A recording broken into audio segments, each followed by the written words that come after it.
Casero Podcast se hace audio.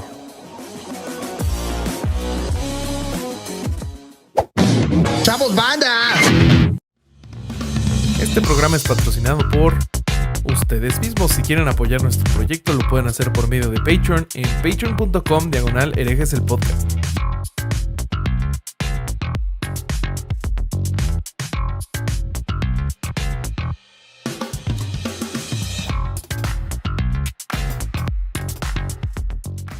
¿Qué tal, mis estimados herejes? Bienvenidos a Herejes el Podcast, un espacio para conocer y discutir tópicos históricos, científicos, filosóficos, de actualidad y cultura popular desde el pensamiento crítico y la evidencia disponible, intentando siempre encontrar el humor y el punto medio. Amigos, 100 episodios y sigo sin poder decir la introducción sin leerla, aunque usted no lo pueda creer.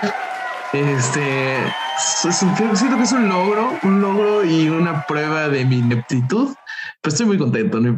Por estar aquí con mis coanfitriones que sobreviven estos 100 episodios de amargura. Se los voy a presentar, empezando por mi querido abogado del diablo, el grandísimo Alejandro Vázquez Azpilicueta del Vasco. ¿Cómo estás? ¿Cómo estás, Roberto? ¿Cómo te extrañamos la semana pasada? Estuvo el nefasto de Larva, una cosa horrible. Una persona horrible. No. Un trabajo espantoso el que hizo. Lo de insultar a Arturo me pareció terrible. Pero estoy muy contento de tenerte de vuelta. Yo no tengo 100 episodios, al menos no de herejes de los domingos. Tampoco la presentación, eso te defiende un poco a vos. La presentación debe tener unos, ¿qué tendrás? ¿70 episodios? ¿75? Más o menos, no tiene 100. Así igual que la anterior también la leía, ¿eh? Sí. Yo estoy muy contento. Estoy, ¿cómo les puedo decir? Me parece increíble, no tanto haber llegado a 100 episodios, porque realmente los temas dan para 1000 episodios de Herejes el Podcast, sino, y esto lo quiero decir en serio, de que lo hagamos y que lo disfrutemos tanto, porque a veces es tanto trabajo y uno puede decir, bueno, ya empiezan a volverse un trabajo y después no se dan bola o les da paja o hacen un tema que no quieren hacer y realmente nada que ver. O sea, siento que cada vez lo disfrutamos más, si bien en particular este episodio, debo confesar que me agotó prepararlo mucho, fue muy cansador. Fueron 3 semanas de preparación de un tema que pidieron los Patreons cuando llegamos a 100 Patreons y ellos votaron, y estamos muy contentos que lo hayan hecho, pero la verdad fue mucho trabajo y creo que encima me parece imposible que lleguemos ni siquiera a rascar la superficie, pero creo que va a estar muy divertido, así que valió la pena. Así que felicitaciones para ustedes dos. ¿Alguno de los dos estuvo en los 100 episodios? O Corsario, vos estuviste en los 100 episodios, ¿no? No, uno me perdí. Nadie. El de homeopatía, claro. Sí. Claro. Bueno, entonces felices 99 para vos. Van a ser 100 la semana que viene. Sí. Okay. Igual llevamos más de 100 con todas las madres que hemos grabado. Sí, olvídate, ya llevamos 200 llevamos, pero de herejes son 100. Sí. Pero bueno, presentá a nuestro co-host, por favor. Claro que sí, mira, te voy a presentar al San Patricio de Irlanda, llamado Herejes el Podcast, Alejandro el Corsario Durán Eraña. Muy bien, güey, muy bien. Muy ad hoc por dónde estás y todo lo que estás haciendo, güey. Sí, porque si allá en casita no lo saben, yo estoy en Irlanda, por eso parece que mi cámara es un Nokia, es el primero, el indestructible, y mi micrófono es una papa que acaba de desenterrar. Por eso. Sí. Él decidió festejar los 100 episodios con su peor cámara y su peor audio, Bobby. Bien, Bobby. O sea, eso es Bobby, boludo. Oye, pero es que mira, pero está bien, es para que valoren, porque normalmente usaba la mejor cámara disponible y el mejor micrófono disponible, entonces para que me valoren. Exactamente. Sí. Lo que más me gusta a mí es que en este episodio 100 tu audio está de la verga. Eso es lo que más me gusta. Nada más. Y además, y ya entrando un poquito en tema, que no voy a empezar a hablar yo, voy a empezar a hablar vasco, pero quiero hacer hincapié en que este tipo de temas siento que son a los que más jugo le podemos sacar, porque mucho de lo que es o fue, o actualmente es la masonería, a lo menos los principios creo que tienen mucho en común con los principios de nuestro podcast. Entonces, no les quiero adelantar mucho, pero siento que eso que acabas de decir a muchos no les va a caer bien. No importa, lo sabrán si ven el episodio. Entenderán por qué lo digo. Claro, totalmente. Haremos nuestra lucha. Como que es el hook para que vean el episodio. Sí. Igual si ya están acá, lo están viendo.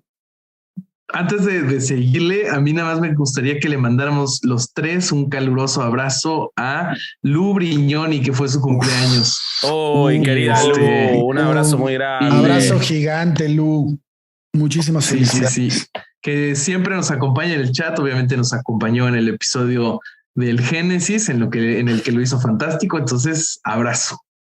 Sí, totalmente. Salud. Totalmente. Te queremos mucho, Lu. Entonces, señor y amo de la organización y de todo lo que es prolijo, ¿qué vamos a hacer el día de hoy? ¿Cómo te gusta esa palabra? Igual hay una contradicción. Tengo varias. Decime. Tengo varias palabras argentinas que me encantan. Ya las hemos discutido, pero sí. Prolijo es una de mis favoritas. Canchero me encanta. Canchero te encanta. Hay varias. Ok. Bueno, mira, el tema es así. Tal como decía en la introducción, cuando nosotros abrimos Patreon, se hizo un compromiso que era que cuando se llegara a los 100 Patreons, ellos iban a elegir el tema, entre varias opciones que dimos. Y por abrumadora mayoría, cosa que ya sospechábamos de los comentarios de nuestros videos, ganó la masonería. Y entonces eso va a ser nuestro episodio 100, porque 100 Patreons, 100 episodios, la masonería.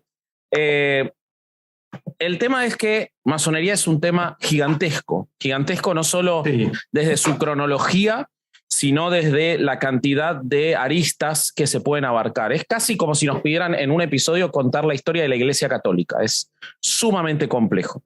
Entonces, lo que yo le propuse a los chicos y lo que yo le voy a proponer a la audiencia, si les parece bien, es que vamos a tratar de entre los tres charlar de las cosas en este primer acercamiento a la masonería, hablar de todo lo que más nos llamó la atención de todas estas semanas de estudio, de lo que nos parece más trascendental, de lo que nos parece más contradictorio, de lo que nos parece más interesante del tema y de por qué a la gente le llama tanto la atención.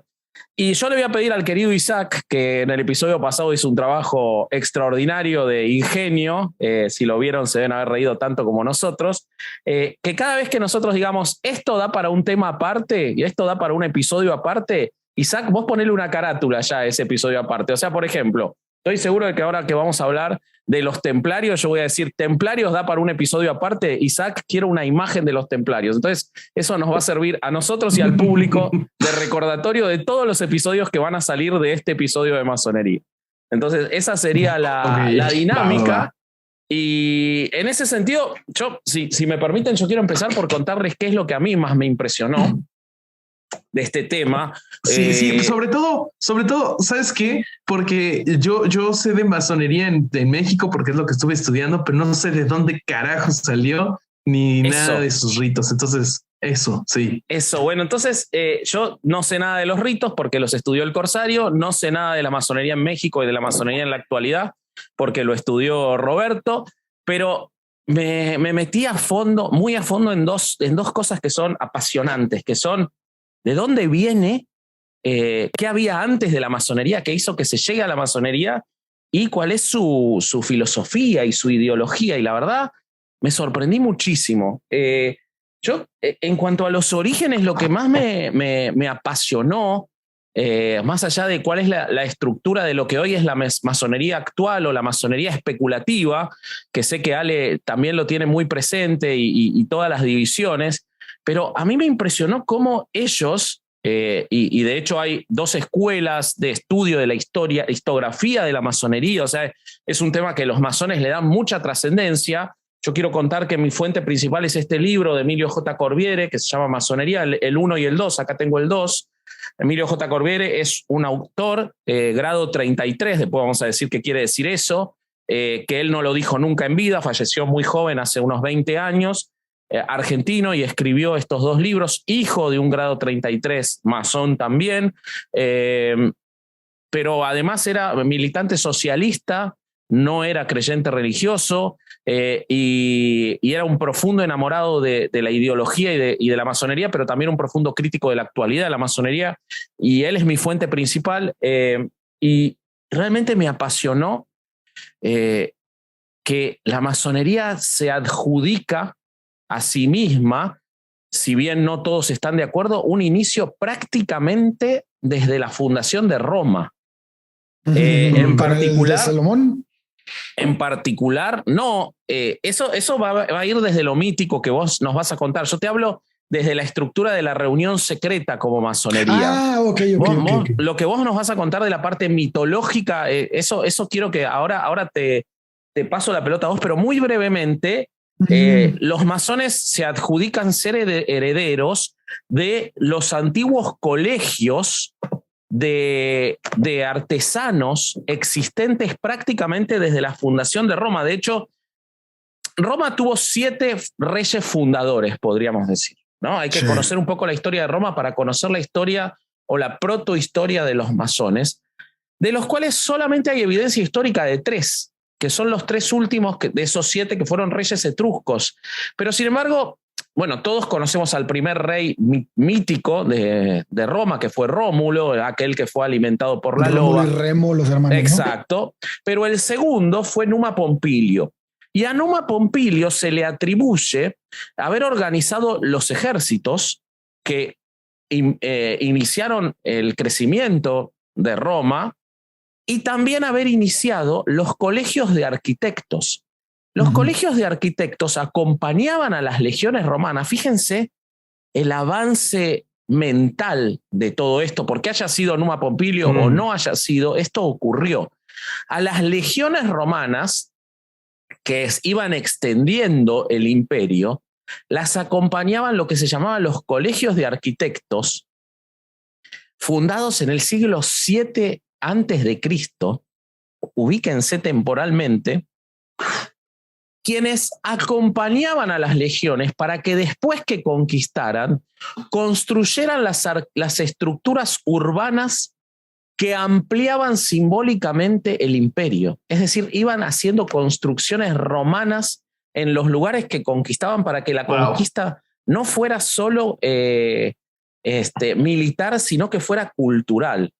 Estos colegios tenían asignados artesanos de cada profesión, en la cual en la cabeza estaban los arquitectos. Y estos arquitectos y estos artesanos iban haciendo esta colonización cultural.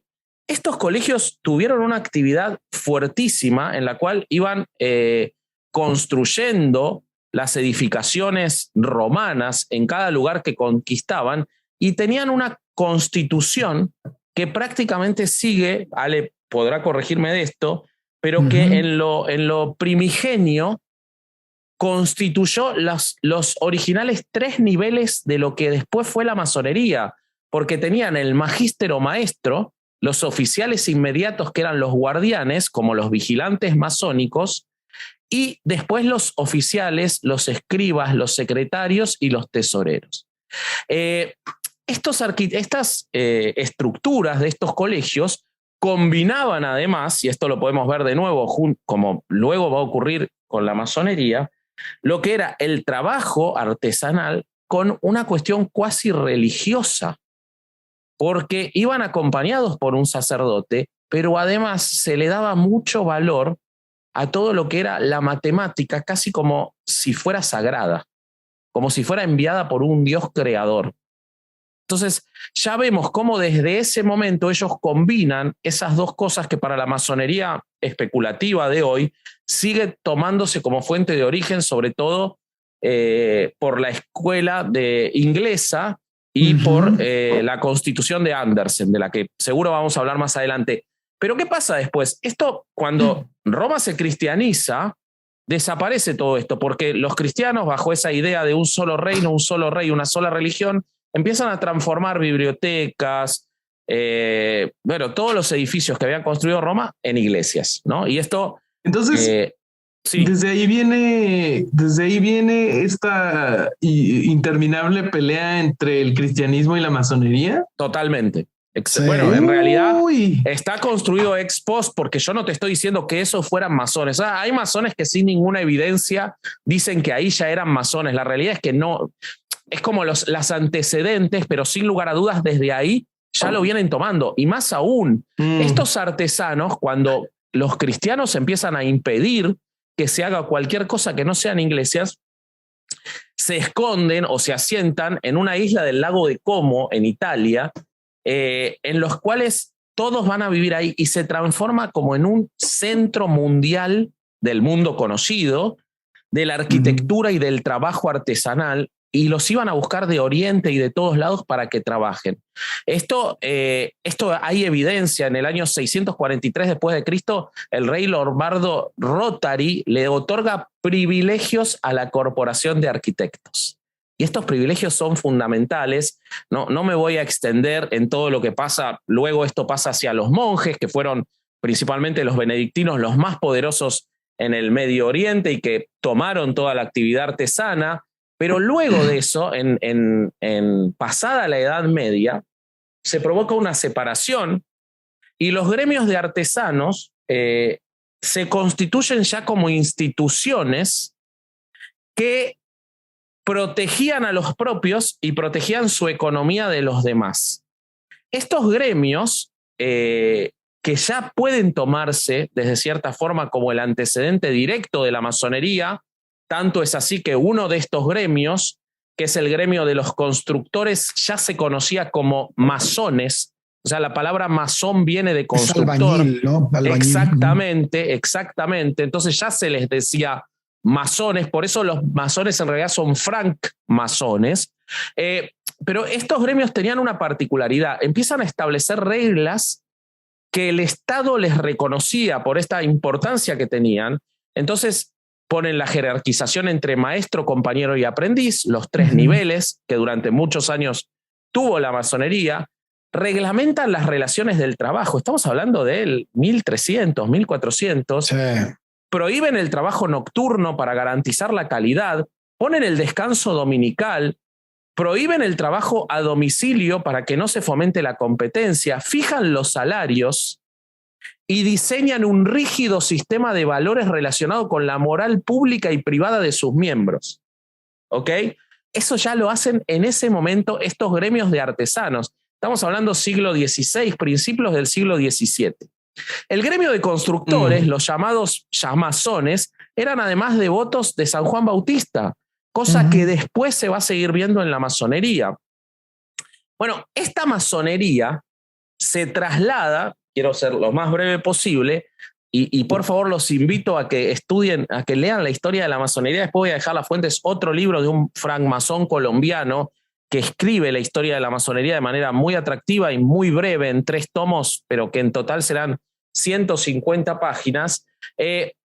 Esta masonería ya se constituye y se estructura como cuando ese gremio subsiste y los otros gremios de artesanos caen porque no tenían ese código moral tan estricto.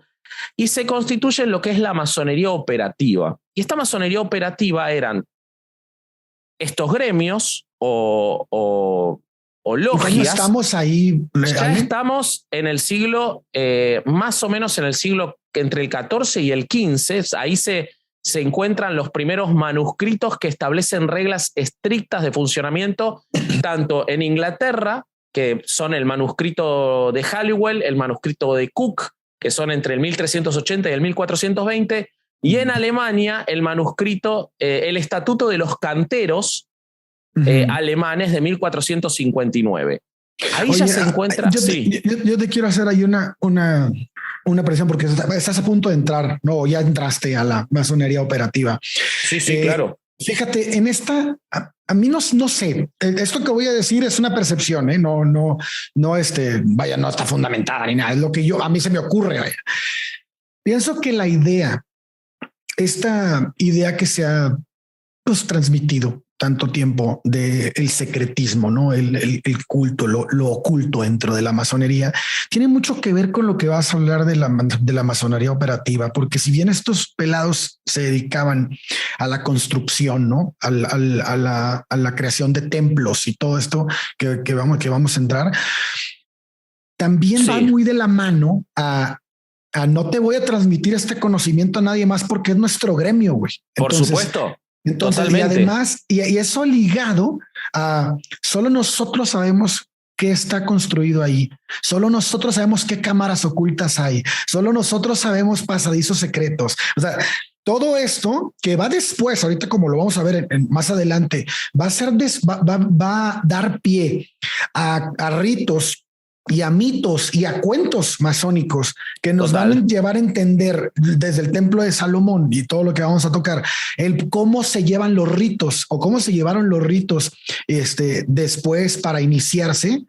Tiene mucho que ver con esta parte de la historia de los masones. Totalmente. Y es súper interesante. Hay que poner mucha atención en lo que va a decir Vasco porque nos va a dar mucho pie a entender por qué ocurre lo que ocurre posteriormente, ¿no? Sin lugar a dudas.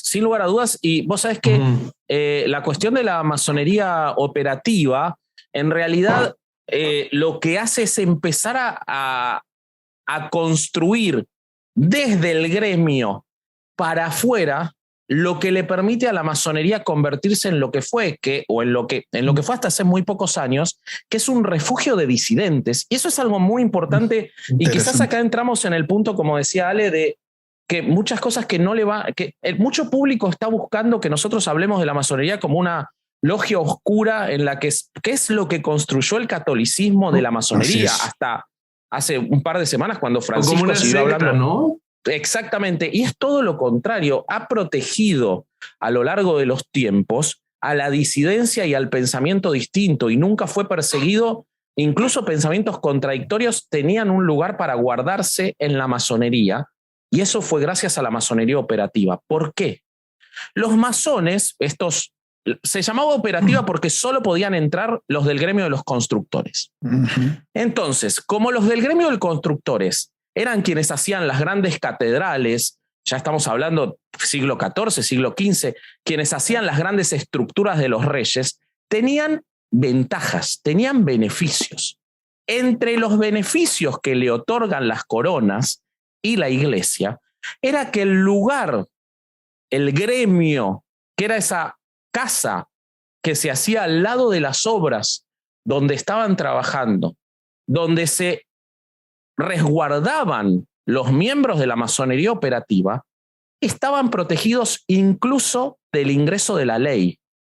La policía no podía ingresar. Era un lugar de prevalencia en la estructura social por toda este trabajo gremial, valga la redundancia, que había hecho la masonería operativa. Entonces, ¿qué empezó a ocurrir?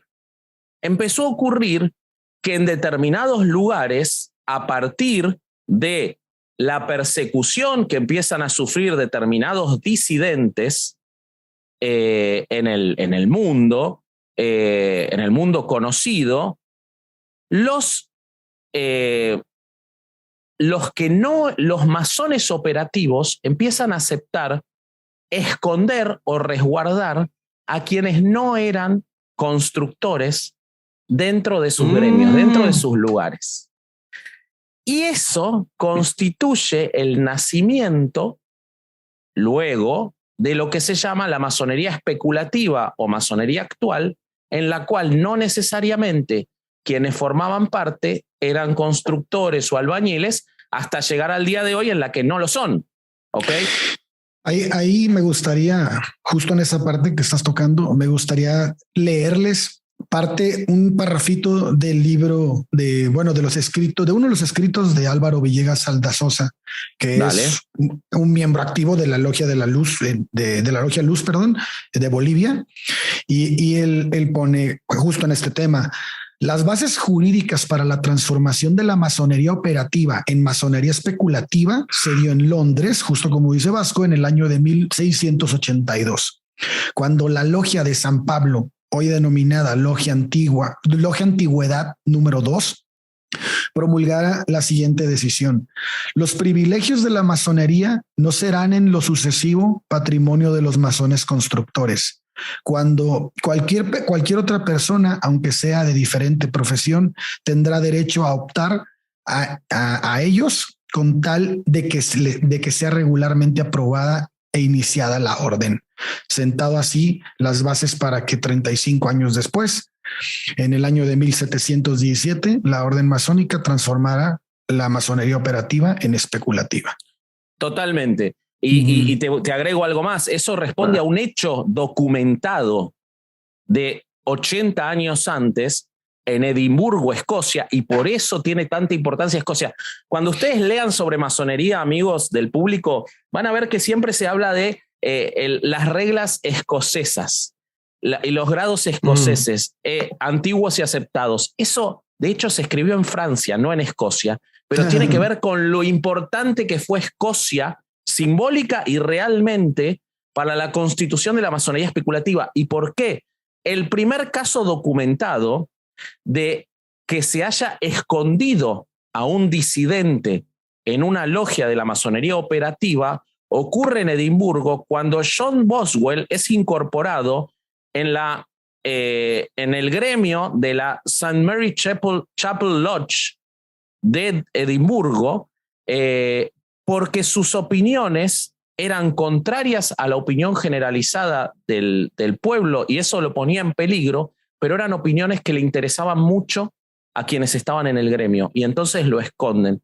Lo llaman miembro honorario y masón aceptado y lo incorporan pese a que no era constructor. Y eso es el primer caso documentado y ocurre en Escocia y empieza a sembrar esa semilla de que en estas cabañas podía guardarse el conocimiento que estaba puesto en peligro en el mundo. ¿Ok? Entonces es muy interesante porque realmente lo que ocurría era que todavía ni siquiera existían todos los ritos, no se juraba frente al libro, no se hablaba de Irán, no se hablaba del templo de Salomón. Era un lugar, o sea, piensen en la mente liberal de esa época, era un lugar en el que resguardaban a los intelectuales porque sabían que tenían una preeminencia legal tal que no los podían perseguir, aunque supieran que estaban ahí, resguardados. ¿Ok? O sea, es como todo lo contrario del Vaticano defendiendo a los pederastas. Estos güeyes se los guardaban a los pensadores. Pero escúchame una cosa, por algo, totalmente, tanto es así, que desde que existe la masonería, su principal enemigo es la Iglesia Católica, y tanto es así, y esto es para otro episodio, Isaac, y te pido la carátula, que los masones toman su fuente espiritual, más allá de toda la idea de la hermética, que esa es su fuente intelectual. También la hermética da para un episodio aparte, mi querido Isaac, así que te pido la carátula de Hermes, pero su espiritualmente de los templarios, porque ¿qué pasó con los templarios? Los templarios brevemente eran una orden que se encargaba de proteger a quienes marchaban hacia las ¿cómo se llama? Hacia Jerusalén para reconquistar Jerusalén, aunque hay toda una historia que seguro Alejandro sabe sobre el templo de Salomón y los templarios, y si no lo veremos en otro momento, pero los templarios acumulan mucha riqueza y mucho poder porque eran muy leales, muy fieles y y eso los hacía un ejército que cualquier rey quería tener. Los templarios tenían otorgado el derecho de ser los que avanzaban en la primera línea de guerra en cualquier batalla, de tan valientes que eran. Perdían al 60 o 70% de su tropa cada vez, pero eran tan respetados que otra gente se hacía templaria. Y el líder de los templarios es traicionado por Felipe el Hermoso, rey de Francia, y por el Papa Clemente para robarle su fortuna. Y esto toman los templarios, los masones modernos, como su fuente espiritual de lo que tienen que vengar. Ellos tienen que vengar a los templarios y a los cátaros. Isaac, por favor, un episodio de los cátaros, poneme la carátula.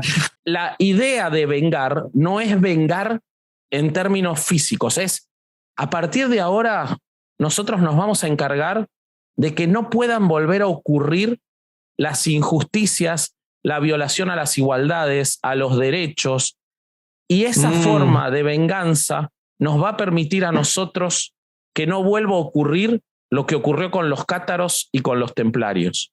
Esa es la venganza que prometen hacer los masones y que tiene que ver con esos antecedentes de los templarios. Y lo digo todo eso por lo que dice Ale. Es absolutamente real que ellos decidieron hacer lo contrario de lo que hacía la Iglesia Católica.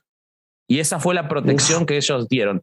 Nada, más allá de que después todo esto, la masonería especulativa se transforma en la masonería moderna y un montón de cosas que seguro ahora vamos a charlar. A mí, particularmente, lo que más me llamó la atención es cómo ellos han logrado construir una idea de que están sin estar constituidos desde hace 2800 años, filosóficamente. Eso me pareció apasionante de lo que yo pude ver de los masones, ¿no? No sé qué te pasó a vos, sí, Ale. Completamente. Y también la idea esta de esto que están hablando de los templarios, supongo que es lo que ligan, lo que podemos ligar cuando hablemos de ellos con su búsqueda del Arca de la Alianza y de la relación con el Templo de Salomón, del Monte de Sión y todo. Sí, contanos un poco de eso, que está buenísimo. Bueno, el templo, ¿por qué es importante el Templo de Salomón? Bueno, los ritos, los cuentos y el rito de iniciación de los masones tiene mucho que ver con la filosofía o las ideas que son obtenidas de estos cuentos, ¿no? De estos eventos. La construcción del Templo de Salomón es importante porque además de que va ligado a lo que estaba hablando Vasco de la masonería operativa, la construcción del templo tiene que ver con los caminos a las bóvedas. Los ritos de iniciación tienen que ver con esto porque es el camino hacia la sabiduría y también el camino hacia el resguardar el conocimiento, ¿no? La fidelidad, el vas a ser parte de esto, pero lo que se habla aquí solo se queda aquí, ¿no? Es parte de todo este secretismo, si lo quieres ver, que no viene de otro lado, sino de las ideas antiguas que van a finalmente sembrar las bases ideológicas de la masonería, que hoy en día pues vemos como que ya en algunos puntos son hasta arcaicas, pero simplemente se quedaron como costumbres, ¿no? Claro. Entonces, ellos defienden mucho la idea de que saben que son arcaicas, de que muchos de los que fueron masones en el siglo XVII, XVIII, XIX ya lo toman como algo que es como esta cosa arcaica nos ha permitido subsistir tantos años y por eso somos la logia más antigua del mundo, porque respetamos las tradiciones, ¿no? Algo que de afuera se puede ver ridículo, por eso no somos masones, pero que a ellos les ha permitido esa cosa de unión, ¿no? Que ha tenido también muchas cosas positivas, más allá de que eso se pueda ver ridículo, me parece, ¿no? Así es. Bueno, el Arca de la Alianza se encontraba en un tabernáculo y no existía ningún santuario digno para alojar este gran, ¿cómo la podemos llamar? No sé, era un tesoro, ¿no? El gran tesoro. Claro. Y bueno, por ese motivo el rey David tuvo la idea de construir una casa de Dios donde pudiera estar albergado el Arca de la Alianza. Entonces, en la Biblia se supone que el profeta Natán le dice al rey David, oye, pues, Natán Rusek. No, cabrón. No, ese es el que ayudó a Alejandro a quedarse con Herejes el podcast. O sea que son una logia separada, son una logia separada. Disculpen, perdón. Sí, la logia de la propiedad intelectual se llama. Sí, es mía. Entonces, aconsejado por el profeta Natán, el rey David decide dejar a su hijo Salomón la responsabilidad de construir este templo, ¿no? Entonces, Salomón le dice a David, no, pues ahí te van los insumos, ¿no? Ahí te va toda la pinche para construirlo. Ahí te va el presupuesto. Tu presupuesto Quedó aprobado. No le da el presupuesto, le da los materiales. Y entonces el güey dice, no mames, no va a ser suficiente, güey. No va a ser suficiente material. Y entonces, porque pues lo que él quería hacer era mucho más grande que lo que le habían pedido, ¿no? Entonces, él alcanzaba para el muro de los lamentos, nada más, con lo que le había dado. Exacto. Y entonces, según la descripción detallada del templo construido por los obreros al mando de Hiram Abif en los días de Salomón, le dice, es que pues tú tienes que construirlo, tú tienes que hacer este pedo, pero pues no tenemos los insumos suficientes, no tenemos la infraestructura suficiente, así que hay que conseguir más. Y lo que hace es hablar con Hiram, el rey de Tiro, de Fenicia, y le manda mano de obra y le manda un montón de madres para construir, de herramientas y de piedras. Sí, de acuerdo con la Biblia, Hiram de Tiro es el que ayuda al rey Salomón a construir el templo de Salomón. Y de hecho son grandes cantidades de cedro, ¿no? Era lo que como lo manejaba.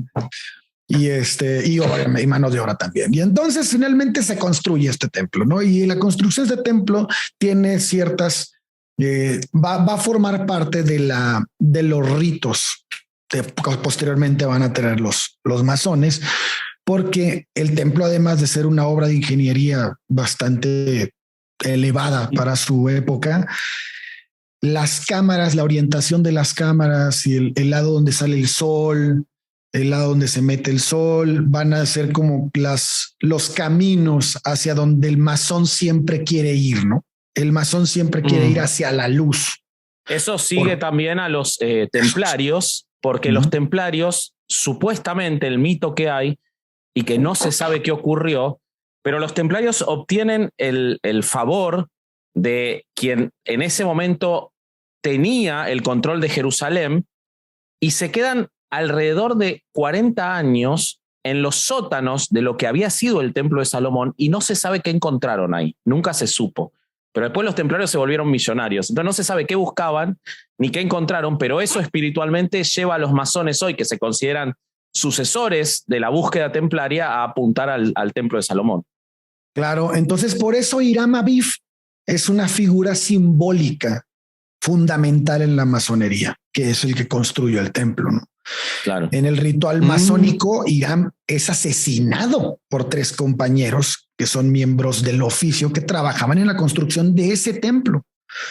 Y entonces, ¿por qué? Porque tenían el afán, querían conseguir la información de ese maestro de forma ilícita. Entonces, el rito tiene una gran importancia porque en el cuento, Hiram Abif nos revela los secretos de construcción y muere. Claro. Entonces, esto es importante para ellos porque es no reveles, güey, no es guárdate la información para nosotros, es parte de la unidad que finalmente te da solo nosotros conocemos esto, güey.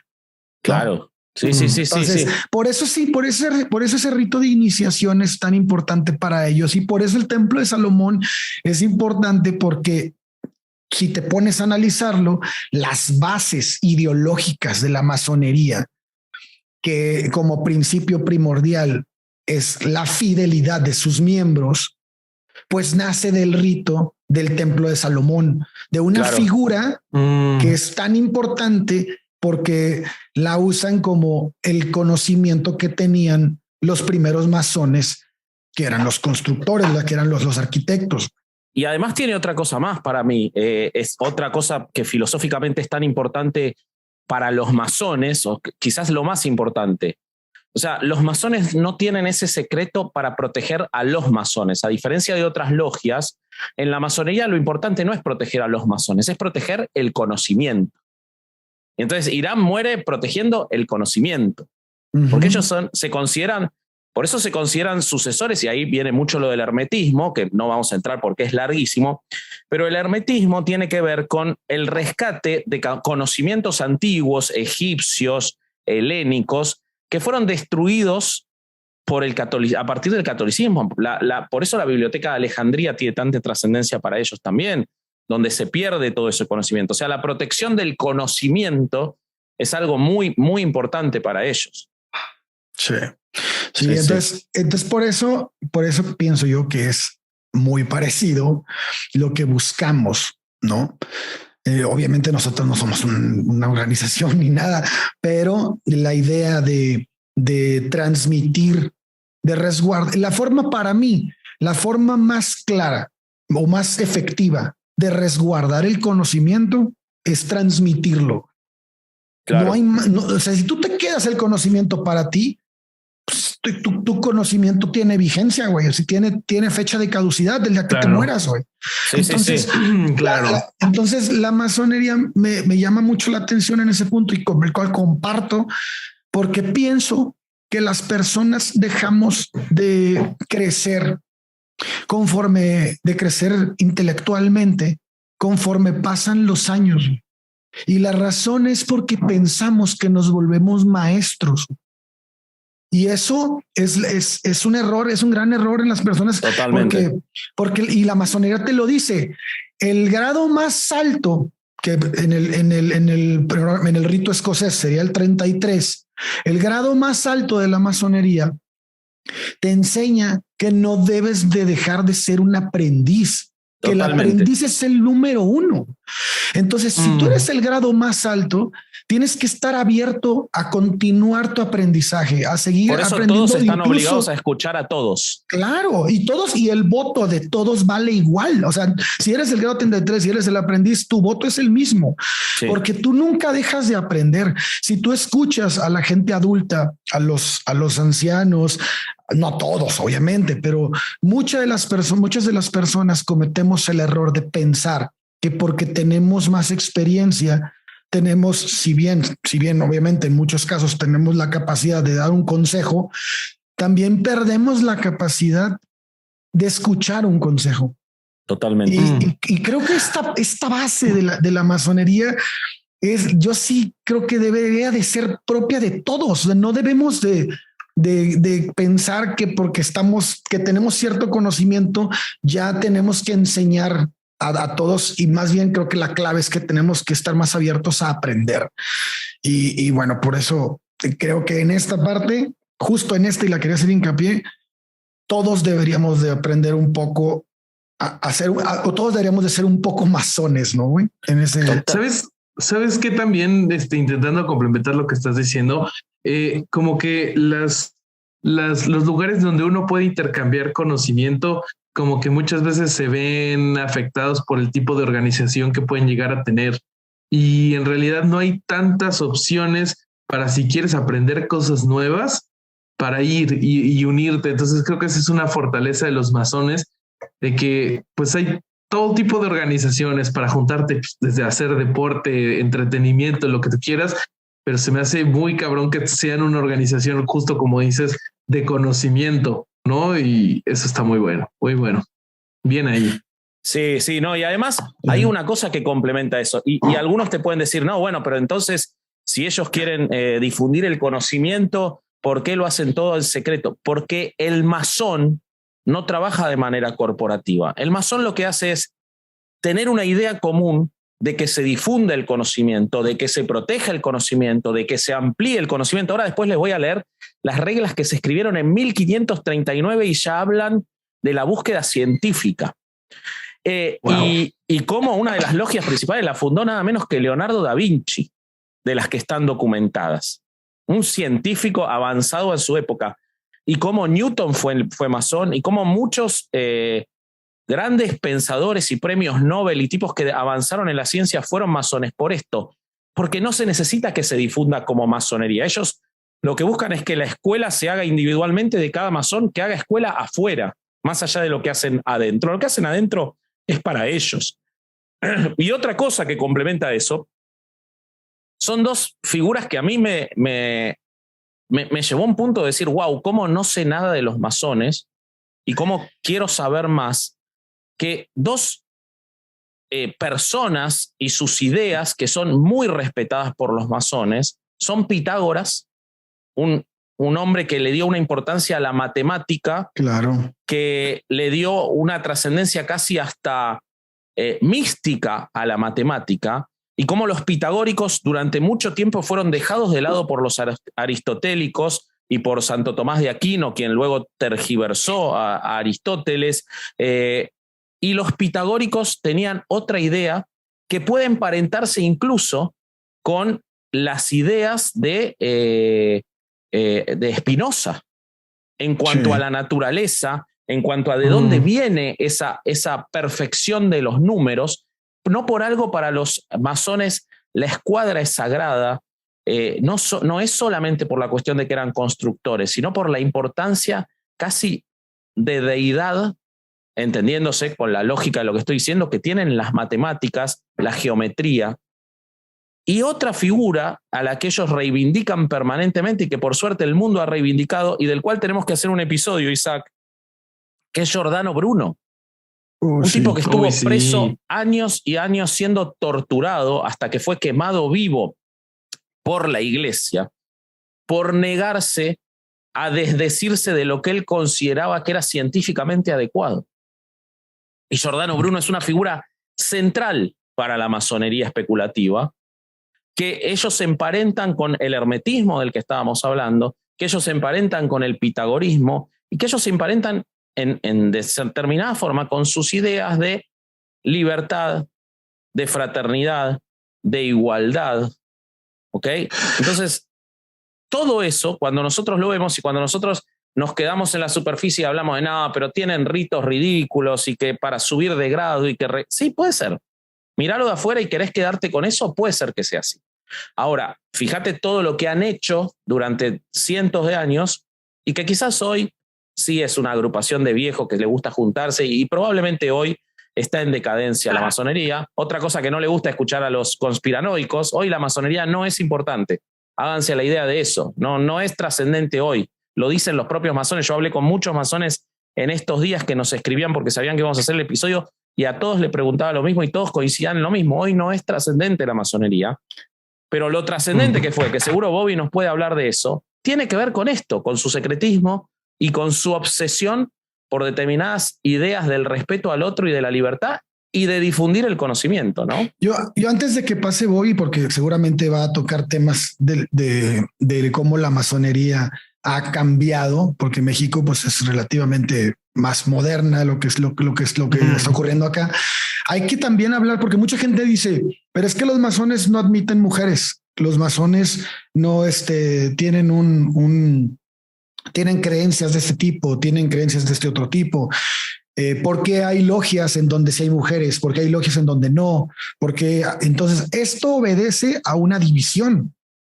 La división de la división de la masonería en regular e irregular. Eso es muy importante. Es importante entenderlo porque aquí vamos a poder diferenciar y entender por qué se dio que es como una cisma, ¿no? Pero no estamos hablando en cierta forma. Aunque es difícil hablar de cisma porque ellos siempre han reconocido la facultad de los masones de agruparse entre ellos. Y una de las reglas es una logia no puede intervenir en otra logia. Entonces es difícil hablar de cisma porque no hay un ente que le prohíba a otro masón hacer esas cosas, ¿no? Y además hay que recordar que estamos hablando, como dice, estamos hablando de gente disidente. O sea, claro, la gente disidente, pues es muy difícil que comparta una misma línea porque pues va en contra de la naturaleza de alguien que piensa así.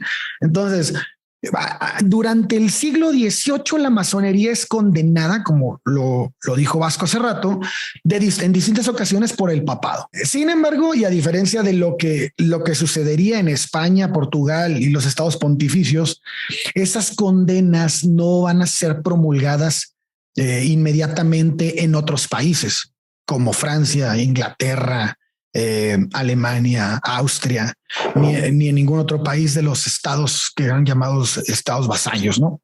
Esto permite que las logias establecidas en estos territorios van a convivir entre católicos con protestantes y en fin, no había ningún problema con esto. Incluso que se registraran en las mismas la presencia de religiosos y sacerdotes. Bueno, las regiones que componen la actual Bélgica disfrutaron de esta situación y hasta 1837 el arzobispo Sterck y otros obispos van a enviar a todos los párrocos de su dependencia una circular haciendo públicas las excomuniones contra la masonería. El conocimiento del documento episcopal obliga a muchos, como el fundador de la Universidad Libre de Bruselas, en separarse de la iglesia. Este conflicto que van a tener con ellos va a generar que se empiecen a llevar a cabo conversaciones o discusiones políticas y religiosas en las logias. Claro. Y esto era prohibido hasta este momento. Y también los va a conducir a una clara politización o una toma de una postura anticlerical e incluso antirreligiosa en algunas logias. Y esto sí, va la a dar anticlerical origen... ya existía, me imagino, ¿no? Sí, pero la discusión no. Claro. Entonces, esto va a dar origen a la Gran Oriente de Bélgica, que va a hacer que como consecuencia nos va a traer que en 1854 se va a suprimir el artículo 135 de los estatutos que justo prohibía las discusiones políticas y religiosas en logia. Y en 1872 del artículo 12 que obligaba a creer en un gran arquitecto del universo y una inmortalidad del alma. Entonces, esta división va a generar logias irregulares y logias regulares. Las logias regulares van a estar con estos estatutos y las irregulares son las que no. Y esas irregulares son las que van a después admitir mujeres, a romper con un poco esta parte del machismo y empezar a generar discusiones de carácter religioso y político. Siento que en todo lo que fue América, que tanta intervención tuvo la masonería, por ejemplo en la Argentina con la logia Lautaro y con otras logias que preponderantemente eran de una discusión y de una unificación desde distintos lugares política, porque buscaban la independencia de América, probablemente eran consideradas logias irregulares porque permanentemente estaban haciendo ese trabajo.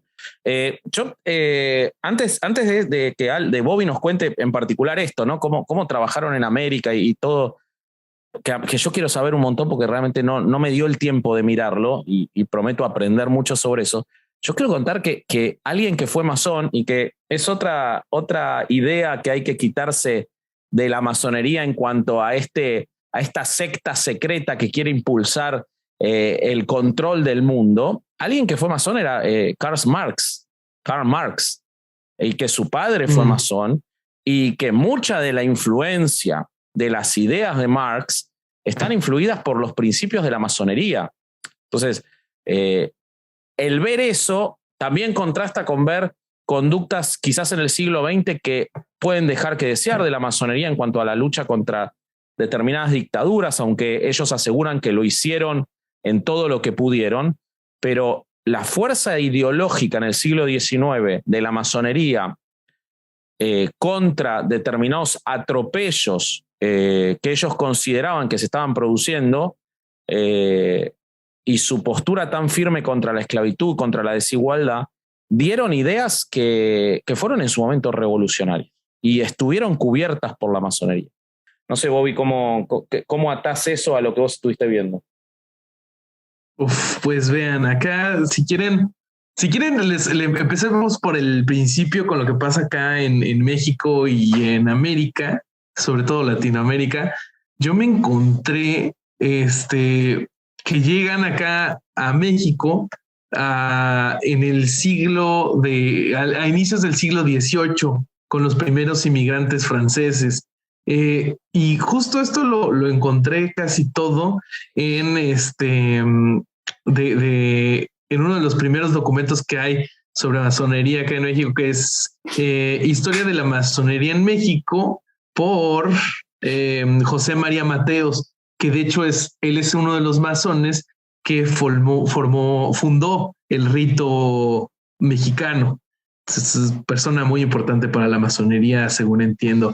Entonces, llegaron estos primeros inmigrantes y... Pero, perdón, el rito mexicano, o sea, ¿existe un rito mexicano separado de la masonería? Wow. Sí. Eso no lo conozco. Sí. Bueno, mira no, qué lindo. Está muy interesante porque ya empiezo a atar. Yo pensé que esto había pasado en todo el mundo, pero ya empiezo a como entender un poquito más de cómo es que se movió la cosa. Y sí, ¿no? Okay. O sea, el rito que se practicaba acá en México y que fue el que trajeron los franceses fue el escocés. Sí, claro. Ahorita el rito escocés antiguo y aceptado. Antiguo aceptado. Ese era el que se practicaba. Y según este historiador, José María Morelos, Hidalgo e Ignacio Allende eran masones, pero en realidad no tenemos pruebas tangibles de que en realidad fueron masones. Los que sí tenemos pruebas de que fueron masones fueron Fray Servando Teresa de Mier y el emperador Agustín Iturbide. Entonces, imagínate, de eso sí hay documentos que demuestran que eran masones del rito escocés. Después lo que empezó a pasar, más o menos ya para 1823, es que empezaron a llegar masones desde Estados Unidos que traían el rito de York. Entonces, aquí, según perdón, hago una distinción y me parece importante destacar esto. Hay un momento en la masonería especulativa y realmente es muy largo para explicarlo, está buenísimo y los invito a que lo busquen o si tenemos oportunidad de hablar más de la construcción de la masonería especulativa en un futuro episodio se puede hacer esta distinción, pero hay una gran logia de Inglaterra que tiene el rito de York y hay una gran logia que es el Gran Oriente francés que tiene el rito escocés antiguo y aceptado. Esa distinción tiene incluso distinción en la cantidad de grados, tiene distinción en la forma en la que se accede a esos grados, tiene distinción en la idea espiritual, digamos, de dónde viene la masonería. Los ingleses siguen mucho la constitución de Anderson. Anderson era un masón que además era un, ¿cómo se llama? Un alquimista que consideraba que la masonería nacía prácticamente del mito de Adán y Eva. Cosa que la masonería del Gran Oriente francés no sigue las ideas de Anderson. Entonces, cuando Bobby habla del gran rito escocés antiguo y aceptado que traían los franceses, que como les decía antes se llama escocés por la influencia y la importancia que tuvo Escocia, una especie de homenaje, pero es redactado en Francia, versus las constituciones de York, tiene que ver con esta distinción. Solamente eso, obvio. No, muchas gracias. Da bastante contexto. Volviendo a esta llegada de los americanos, norteamericanos con el rito de York, se empieza a dividir el pensamiento entre el rito escocés y el rito de York. Y el autor en el que yo me estoy basando dice que eso fue un cisma, pero pues como si vemos lo que Vasco y Durán nos platican, pues vemos que en realidad pues no es tal cual una fractura, sino que empieza sus pensamientos comenzaban a divergirse, a ir hacia otro lado. Lo que pasaba en el pensamiento escocés, ellos eran políticamente conservadores y pro-europeos, mientras que las logias yorquinas en ese momento apoyaban el Destino Manifiesto y el liberalismo estadounidense. Entonces, lo que pasa después es que algunos masones mexicanos comienzan a ver la necesidad de crear una vía masónica nacionalista y que este movimiento en 1825 se fundó como el Rito Nacional Mexicano, cuyo mayor representante es nada más y nada menos que el tío Benito Juárez. Okay. Sí. Y otra cosa, nota al pie, en el siglo XIX fue cuando se empezó acá en México a escribir mucha más literatura antimasónica. Y pues me dio mucha risa porque es exactamente lo mismo que tenemos ahora.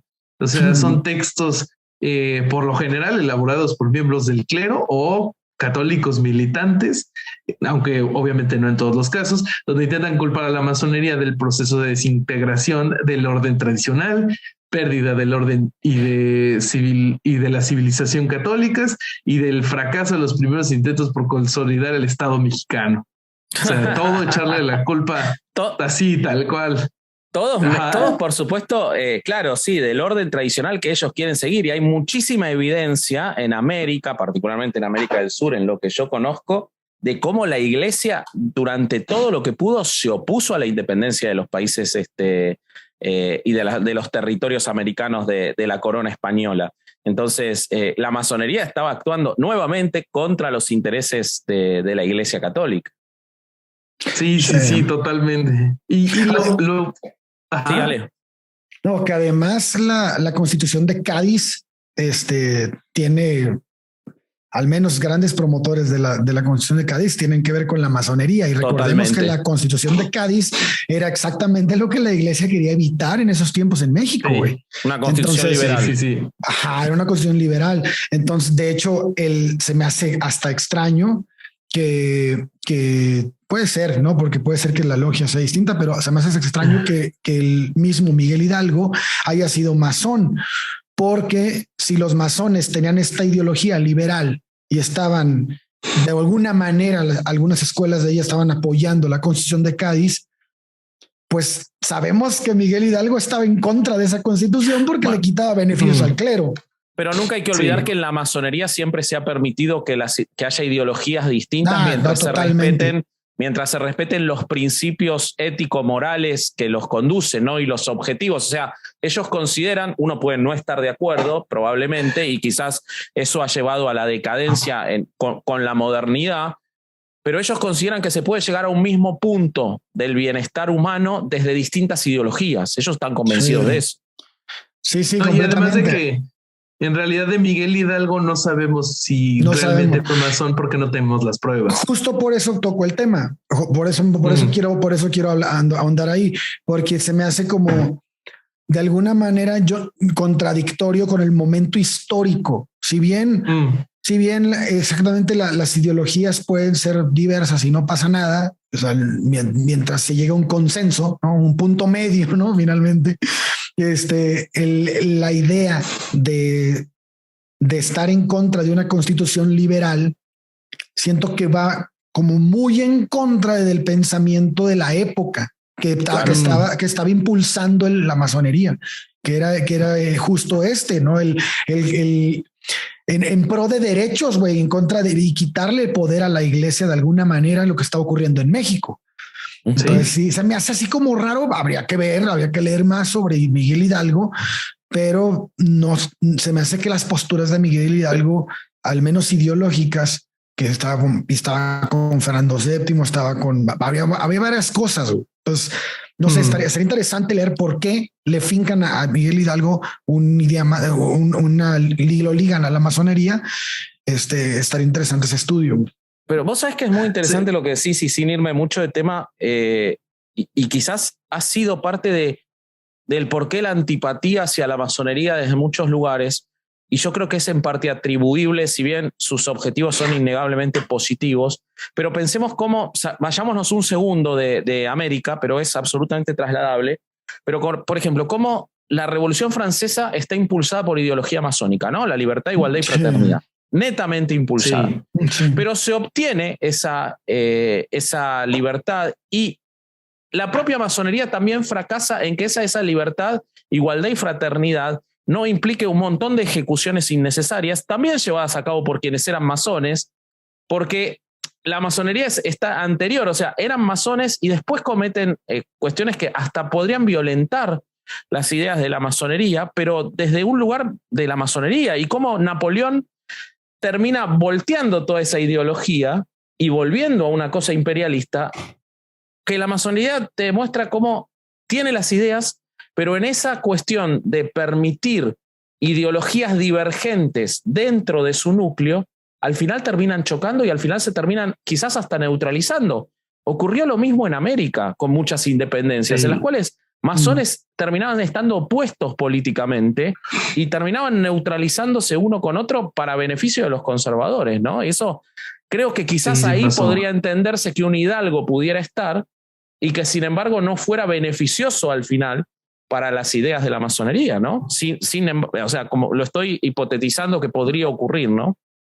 Uh-huh. Sí, totalmente. Pero bueno, Bobby, lo tuyo. Si quieren, sigamos un poquito más adelante en la historia, pues mientras el rito de Escocia representaba los intereses españoles dentro de la facción conservadora, el de York era el sostenedor de la idea de la soberanía popular. Entonces, pues ya nace este rito nacional mexicano, y dicen los autores masónicos Luis Salce y Ramón Espadas y Aguilar. Después de todo esto que les estoy platicando, amigos, llega uno de nuestros amigos personales del podcast, el señor Maximiliano de Habsburgo, que por las ideas que tenía y por cómo era, fue arropado por las logias masónicas de México, e incluso se dice que se le ofreció el liderazgo de la masonería mexicana, pero él declinó el cargo. Se cree que declinó el cargo porque él estaba estrechamente vinculado con la Iglesia Católica Romana, ¿no? Pues al final iba a ser emperador y pues necesitaba... Era un liberal entre conservadores. Sí, no, pues pobrecito, por eso nuestro tío Benny lo ejecutó. Pero pues imagínate eso, o sea, sin importar que él hubiera estado ligado con la iglesia, pues los masones aún así tuvieron ese acercamiento con él y le extendieron la mano. Y ocurrió muchas veces, ha ocurrido muchas veces. Incluso podría haber ocurrido que siendo masones los dos se enfrentaran y el desarrollo no hubiera sido el mismo, porque jamás, o sea, yo no he encontrado evidencia, contrario a los mitos, de que los masones hayan actuado nunca corporativamente para tomar un gobierno o para tomar decisiones de gobierno en perjuicio de la sociedad. O sea, que Benito y Maximiliano se hubiesen asociado por ser masones para entregar el gobierno si no lo consideraban lo mejor para México, y sus posturas probablemente hubieran sido las mismas aún siendo los dos masones. Ahora, muchos presidentes han resultado ser masones, pero creo que tiene más pero es que tiene más que ver con que el masón de entrada es una persona sumamente preparada, güey. Bueno, en su mayoría, ¿no? El deber ser del masón es una persona que es muy preparada. Entonces, pues sí se entiende que qué bueno, cabrón, que alguien que dirige un país tenga un grado de conocimiento alto, güey. Ahora, que esto sea que solo los masones pueden ser presidentes, ya me parece como una idea así como más. Está claro que no, por lo menos en el caso de Argentina está claro que no. Sí. Pues mira, acá no me lo imagino a EPN siendo masón. A Peña Nieto, sí, Peña Nieto probable, bueno, no sé, hablaría mal de ustedes, amigos masones. Ya nos contarán en los comentarios si es masón o no es masón. Lo veo más cerca de Nazón que de un masón a EPN, la verdad. Yo veo más cerca de Nazón a Andrés Manuel, güey. Sí, también.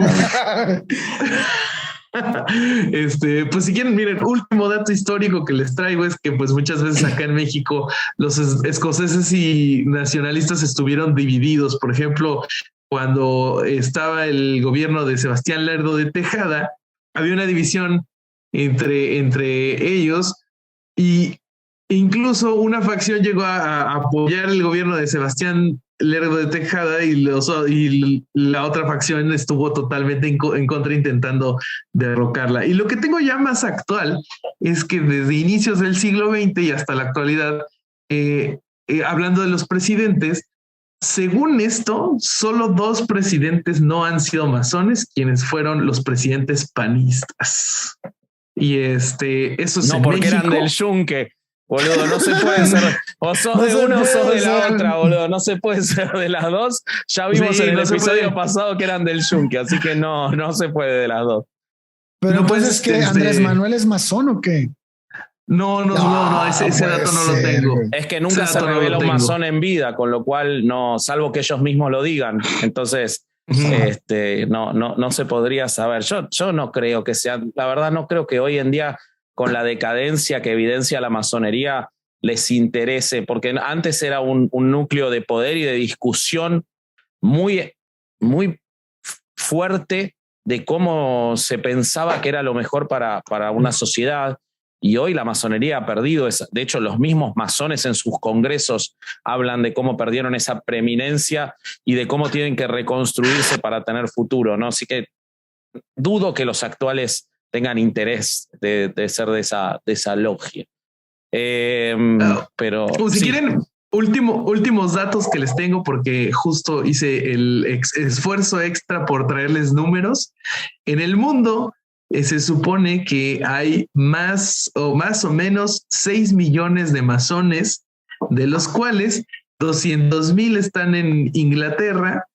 Hay 2 millones de masones en Estados Unidos. Entonces, pues ahí más o menos se ve dónde está la mayoría de los masones.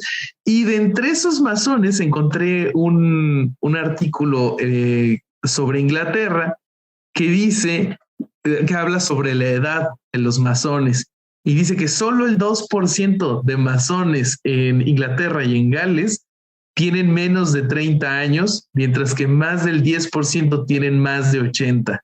Entonces, claro, justo es lo que decía Ale hace rato, es una logia que está envejeciendo cada vez más y más, y pues siento que le surge renovarse en ese sentido. Algo que es fundamental de lo que dijiste de Estados Unidos y que no vamos a poder profundizarlo lamentablemente, pero la estructura de la masonería actual está redactada en Carolina del Norte. En Charlotte, ¿no? La capital. Sí, Charlotte creo que es. Ahí es donde se reordenaron los grados de los 33 grados actuales del rito escocés antiguo y aceptado. Viene de los Estados Unidos. La importancia de la masonería en Estados Unidos es trascendental, por eso se entiende que un tercio estén ahí. Y yo no quiero dejar de decir una cosa que me parece importante antes que Ale y Bobby cierren, y esto es lo último que quiero contar, y me parece que vamos a tener que dejar para otro momento, y me parece que alguna vez tenemos que hacer un episodio. Isaac, acá por favor te pido la portada sobre Leonardo da Vinci, porque realmente lo que descubrí en este episodio de él ya me impresiona más que lo que ya sabíamos de él, y la trascendencia que tiene Da Vinci en todo lo que hablamos en nuestros episodios y en el pensamiento crítico es abrumador. Podemos no hablar de él, pero de su trascendencia como hombre del Renacimiento es impresionante. Pero más allá de eso, quiero decir un poquito sobre lo que no es masonería, porque muchos de los que les gusta atacar a la masonería les gusta hablar, por ejemplo, de la logia Propaganda Due, logia de la que ya hablamos en nuestro episodio de Podimo sobre los crímenes en el Vaticano, como una logia masónica, y en particular en el hemisferio sur sobre la trascendencia de la logia que se denomina como masónica Propaganda Due en los golpes militares y en la persecución del comunismo, y de cómo se lo nombró gran maestre, por ejemplo, a Perón, y de cómo contribuyó la logia PDUE, que muchos nombran como masónica, repito, en los desaparecidos en la Argentina. Y la logia masónica, que se autodenomina masónica PDUE, Propaganda Due italiana, fue expulsada de la masonería. Su fundador, Lucio Gelli, fue expulsado de la masonería. Es una imitación de la masonería que pretendió reproducir lo que era la logia P1, que era la logia de Garibaldi, el fundador de la República Italiana, pero que realmente no era masónica, era una logia fascista, ultracatólica, con rasgos mafiosos, que tuvo que ver en el homicidio de montones de personas, que tuvo que ver en la intervención y que terminaron todos presos. Entonces, esas cosas no es más. La masonería es lo que es la masonería, es lo que responde a los ideales de igualdad, libertad, fraternidad, de la búsqueda de la mejora de la condición humana. Está muy claro en los estatutos de 1519 de la Asamblea General de Francmasones, por ejemplo, que los invito a buscarlos, y no tienen nada que ver con movimientos protofascistas, y no tienen nada que ver con lo que la Iglesia muchas veces quiere representar como masonería. La masonería le ha hecho mucho ruido a la iglesia y la iglesia se encarga entonces de permanentemente construir este monstruo que no hay basamentos históricos. Es más, no solo no los hay, sino que los basamentos históricos demuestran absolutamente lo contrario. Entonces, masonería no es una logia secreta que quiere gobernar al mundo ni sí modificar los destinos del mundo desde la actividad de sus miembros a partir de una convicción moral, ética e ideológica, pero no como una cosa corporativa o como una logia secreta, como vimos que sí lo era, por ejemplo, el Yunque. Solamente Otecos. Quería aclarar eso, nada más. Que serían un anónimo, un antónimo completamente, ¿no? Totalmente. De hecho, son antimasónicos. Sí, son antimasónicos, sí. Creo que justo con eso yo me quedaría de conclusión, mi querido Vasqui, que la masonería es otro de esos cuentos que nos metió la iglesia que es malo y que muchísima gente que se dice no religiosa, libre pensadora, lo que tú quieras, se traga. Y solo por no investigar nos quedamos con el mismo cuento que nos dejó la religión, sin darle bola a ningún otro pensamiento. Entonces, amigos, pónganse a leer, por favor. Sí, el quedarte con este tipo de cosas, porque todos desde chiquitos, al menos las personas que conozco, pensamos en algún momento de nuestras vidas, y más los que fuimos adoctrinados desde muy pequeños, ¿no? Nos comimos este cuento, ¿no? De que hay ciertos grupos que andan ahí en la oscuridad, en las sombras, ocultos, tratando de conquistar al mundo y matando bebés y comiéndoselos en las cenas, todos vestidos con unas túnicas oscuras. Entonces, con cabezas de cabra. Todas esas ideas que nos metieron en la cabeza obedecen a algo muchísimo más interesante que cuando lo lees y cuando te empiezas a cultivar al respecto, empiezas a entender posturas ideológicas que realmente vale mucho la pena tener en cuenta para seguir alimentando tu intelecto, tu breveo cultural, no sé. Esta es una de esas cosas, como el satanismo, como otras más, ¿no? Y cuando tú te enteras y empiezas a aprender y a estudiar de lo que realmente son estos movimientos o lo que realmente intentan, el propósito, concluyes que lo triste de haber sido adoctrinado, güey. O sea, lo triste de haberte tragado tanto tiempo y esas ideas, y tal vez en estas ya llegaste a esas conclusiones por otro lado, ¿no? Por ejemplo, esto que es la masonería, la búsqueda de la masonería, creo que yo lo encontré en el estudio de por qué ser ateo y por qué dejar de las creencias en un cajón, ¿no? O tratar de eliminar constantemente tus propios sesgos y todo lo que crees o puedes o ha sido inculcado. Entonces, pues volvemos a lo mismo, ¿no?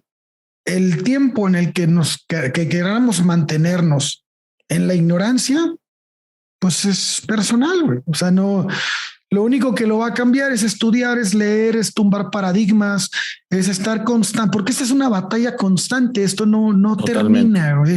Es todos los días vas a derrumbar ideas estúpidas en las que piensas o en las que tienes. Sí.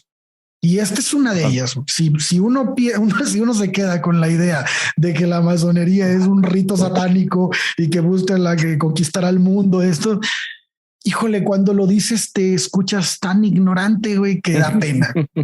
Qué bruto, póngale 0. Entonces, mejor hay que ponernos a leer todos y tratar de... Esto que les contamos es una pinche cosita así. Una cosita, por eso hay tanto más para hablar. 1%. Sí, hay muchas y es muy interesante. Y seguro vamos a volver a partir de todo lo que fuimos nombrando, que viene como transversal, todo lleva al mismo punto. Y me parece que lo que hicimos fue decir, bueno, la cobertura o la conclusión de todas esas aristas lleva a que la masonería se haya constituido como esa institución de búsqueda de determinadas ideales y determinada forma de conducta. Después tiene ritos, tiene la idea del gran arquitecto, tiene cosas que pueden sonar más absurdas, menos absurdas. El que no está en una logia lo puede ver ridículo. Todo puede ser cierto. pero me parece que hay que rascar eso y ver que hubo un grupo de personas desde hace muchos años que dejaron de lado muchas veces hasta sus intereses personales en búsqueda de discutir con otros, con libertad y apertura, determinadas ideologías para llegar a un lugar mejor, para proteger la ciencia. Y por eso tanta gente tan brillante fue parte de la masonería. No es accidental. Claro. No es accidental. Pero bueno, nada. Espero que les haya gustado mucho el episodio 100. Vamos a ver qué les trae el 101. Y yo quiero saber, Bobby, ¿qué otras cosas hace Herejes el Podcast? ¿Y qué otras cosas vende Herejes el Podcast? Además de hacer un ridículo tremendo 2 veces por semana, estamos los miércoles en vivo. Ya se está volviendo una marca de Herejes, este nuevo programa que se le ocurrió a mi querido Vasqui. Estamos el miércoles a partir de las 7 de la noche, como hora y media, poquito más, poquito menos, platicando de noticias, respondiendo en el chat. Y siempre traemos un invitado o invitade muy interesante con el que vamos a platicar. Eso está muy bueno. Miércoles 7 de la noche. Obviamente tenemos un montón de contenido en Patreon por si usted gusta apoyar este humilde proyecto. Y estamos en redes sociales también. Estamos como Vasco Hereje, Corsario.hereje, Bobby.hereje, Herejes el Podcast en todos lados. Y si se quedó con ganas y tiene ganas de lo mejor que tiene Herejes, tenemos nuestra temporada exclusiva en Podimo. Entonces vaya a podimo.com/latam/herejes y va a tener 3 meses por el precio de 1 para escuchar nuestras 2 temporadas exclusivas de Podimo, donde tenemos algunos de nuestros capítulos más sabrosos. Y el capítulo en vivo, el episodio en vivo en el teatro. La única vez que estuvimos en vivo está en Podimo, sí. Y Corsario, escúchame, si la gente como vos y yo, ¿no? Lo extrañamos a Larvita porque ya no está hosteando porque volvió Bobby. ¿Dónde lo puede encontrar? Si quieren más. Bueno, tenemos un proyecto muy interesante que se llama Roasty Revisión, que es para Patreon Cucurrul. Usted puede ir a suscribirse a www.patreon.com/Herejes el Podcast y ahí va a gozar de la guapura y las nalgotas de nuestro querido. Prepárense que ahora en 10 minutos me van a ver el culo. Sí. El rostro de nuestro querido cacique y las nalgotas de nuestro querido Vasco, ahí salen y las pueden ver todos los días. Sí, exactamente. Y si uno se quiere vestir como estás vestido vos, Corsario, ¿qué tiene que hacer? Se tiene que meter a la tienda Nube. ¿Cómo es? Pero esa no me acuerdo del pinche link. Es staymetal666.mitiendanube.com. Ahí está. Exacto. Y no queda nada más que agregar. No queda nada más que agregar. Entonces, vámonos a nuestra logia, amigo, de no ir a misa y escuchar Herejes el Podcast.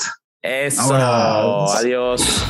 Muy bien. ¿Y sabes cuántas personas van a pensar que somos masones, güey, después de este episodio? A todos.